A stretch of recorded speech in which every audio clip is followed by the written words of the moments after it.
Je vais commencer par une petite anecdote. Pendant des années, en fait, quand je fais darwa sur, Facebook, je faisais plutôt de la spiritualité, des problèmes sociaux actuels, des analyses, des portraits des fois de grandes femmes savantes du passé et cetera. Et un jour, j'ai fait une question de fiqh, purement technique.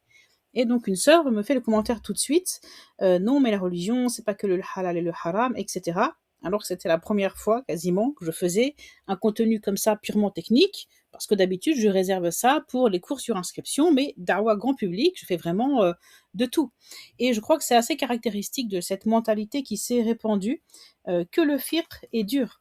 Et le problème, c'est que ça mène les gens en fait à ne même plus vouloir entendre parler de nos droits et nos devoirs, d'entendre parler de certaines questions de fiqh, certaines personnes, au moins Dieu merci, pas tous, hein, où effectivement, eh bien écoutez, il faut traiter d'un sujet, voilà, c'est quelque chose de technique.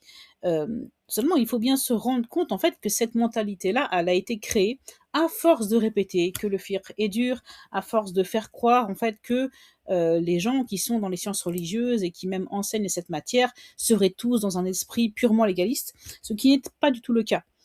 Quand on étudie les sciences islamiques, eh bien, à l'étranger, dans les pays musulmans, quand on est dans une madrasa, dans une ambiance, et même en France, en vérité, c'est la même chose. On étudie l'ensemble des choses. On étudie le Coran, on étudie les hadiths, on va étudier la spiritualité, on étudie les différentes matières, la croyance, aqida, le fiqh, etc.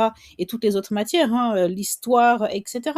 Donc il n'y a vraiment pas cet esprit, en fait, où euh, il n'y a qu'une minorité de personnes qui seraient là, qui ne vivraient la religion que au travers du prisme du halal et du haram. Malheureusement, on a réussi à faire croire à un certain nombre de personnes que les choses étaient comme ça, alors que ça ne correspond pas à la réalité.